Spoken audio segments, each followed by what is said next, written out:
მკვლელობა ხონის რაიონში სოფელ დიდკუხში მცხოვრებმა ზურაბ ქუთათელაძემ თანასოფლელი აკაკი ღაჭავა ცეცხლსასროლი იარაღით მოკლა. შემთხვევა წუხელ ღამით გვიან მოხდა. მეზობლები მომხდარის მიზეზად ოჯახებს შორის არსებულ პირად კონფლიქტს ასახელებენ. მკვლელობაში ბრალდებული აღიარებს ჩადენილ დანაშაულს იგი სამართალდამცველებს საკუთარი ნებით ჩაბარდა. საქმე სისხლის სამართლის კოდექსის 108 მუხლით არის აღზრული, რაც განზრახ მკვლელობას გულისხმობს.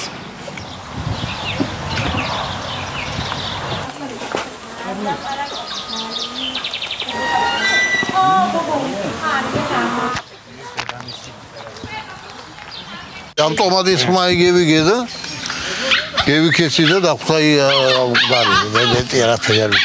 დაძაბულება მანამდე ქონდა? ქონდა ზაბა ისეთ ყველა უბრალოდ. კონტრაში იყვენ მაგენი და ხახვა.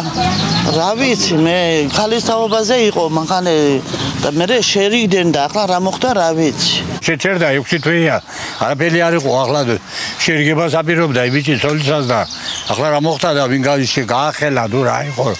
რა ვიცი, მე 6 თვის მერე მოხდა იგი.